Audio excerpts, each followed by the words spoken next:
Trading championship का winner बन गया, वो भी 334% रिटर्न के साथ।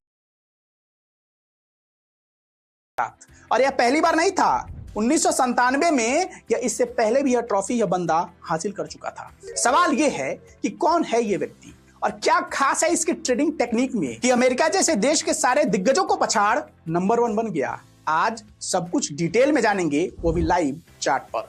तो एक सेकंड के लिए भी इस मोस्ट इंटरेस्टिंग मैन की इंटरेस्टिंग ट्रेडिंग स्ट्रेटजी को मिस मत कीजिएगा। नमस्कार, मेरा नाम है विकास तिवारी और आप देख रहे हैं सीखो पर हमारा official show stock market basics. हम जिस व्यक्ति की बात कर रहे हैं उसका नाम है मार्क माइनरविनी। इन्होंने $20,000 के इन्वेस्टमेंट से अपनी जर्नी शुरू की थी, जिसे कुछ ही सालों में $4.5 मिलियन तक पहुंचाया था। आपको जानकर हैरानी होगी कि उन्होंने ये प्रॉफिट इंट्राडे या किसी ऑप्शन स्कैल्पिंग के जरिए नहीं बनाया था, बल्कि स्विंग ट्रेडिंग की मदद से कर पाए थे। अगर आप भी स्विंग ट्रेडिंग के बारे में नहीं जानते हैं तो बस अभी इतना बता देता हूं, इसमें आपको कुछ दिन, कुछ हफ्ता या महीना भर के लिए शेयर खरीदना होता है और फिर उसे बेचकर प्रॉफिट बनाते हैं। एक लाइन में बोलें तो शॉर्ट टर्म में इसमें प्रॉफिट बनाया जाता है। इसके लिए उन्होंने अपनी एक स्ट्रेटजी डिजाइन की थी, जिसका नाम उन्होंने दिया था स्पेसिफिक एंट्री पॉइंट एनालिसिस। इस स्ट्रेटजी के तहत वह एक चार्ट पर कहां एंट्री और कहां एग्जिट करना है, यानी स्विंग हाई और स्विंग लो क्या है, वह मार्क करते थे।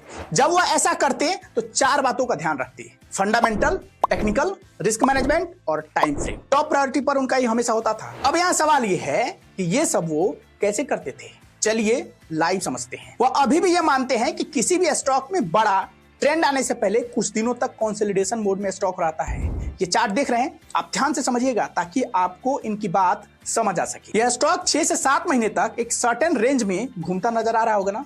आप राइट साइड में ऊपर की तरफ प्राइस रेंज देखकर अंदाजा लगा सकते हैं। फिर इसमें अगस्त के मिड में अचानक से ब्रेकआउट देखने को मिलता है, फिर स्टॉक रॉकेट हो जाता है। 50 से 70 रुपए के रेंज में रहने वाला यह स्टॉक देखते ही देखते 156 रुपए के टारगेट को हिट कर देता है, वो भी मुश्किल से 2 महीने के भीतर। अब यहाँ सवाल यह है कि ऐसे स्टॉक की पहचान कैसे कर सकते हैं। तो इसके लिए आप उन्हीं के बताइए स्ट्रेटजी को फॉलो कीजिए, समझ आ जाएगी। वह कहते हैं कि आपको उसी स्टॉक पर नजर बनाकर रखनी है जिसका फंडामेंटल स्ट्रांग हो, और बेस्ट फंडामेंटल वाले स्टॉक की पहचान कैसे करनी है इस पर मैंने ऑलरेडी सेपरेट वीडियो बनाया हुआ है। इतना ही नहीं, मार्क जिस टेक्निकल चार्ट को फॉलो करने की बात करते हैं उस पर भी मैंने वीडियो एक सेपरेट बनाया हुआ है, तो आप जाकर ऐप में देख सकते हैं। एंड लास्ट पॉइंट, अब वीडियो स्किप मत कीजिएगा उस वीडियो को देखने के चक्कर में। वह कहते हैं कि समय पर एग्जिट लेने से खुद को मत रोकिए, इस लालच में कि आपको अधिक प्रॉफिट अभी और मिल सकता है। मार्क ने कभी भी 8% से अधिक का लॉस नहीं लिया है, तो आप भी अपने लिए एक नियम फिक्स कीजिए। और ध्यान रहे, आज मैंने आपको मार्क की जो स्ट्रेटजी बताई है उसमें जो सबसे अधिक ध्यान देने वाली बात है वो जानते हैं क्या है? वह है कि स्टॉक किसी बड़ी तेजी से पहले कुछ महीनों तक कंसोलिडेशन मोड में रहता है। तो आप जाइए और ऐसे स्टॉक की लिस्ट बनाइए जो पिछले कुछ महीनों से साइडवेज ट्रेड कर रहा हो। ध्यान रहे, आपके पास इस समय बढ़िया मौका है क्योंकि बाजार में आई गिरावट ने कई सारे स्टॉक को स्टेबल कर दिया है। बाकी कोई सवाल हो तो पूछ सकते हैं। राहुल जी का सवाल है कि सर मुझे 2024 में बहुत लॉस हुआ था, तो मुझे क्या करना चाहिए? देखिए, ऐसे सिचुएशन में आपके पास 2 विकल्प हैं।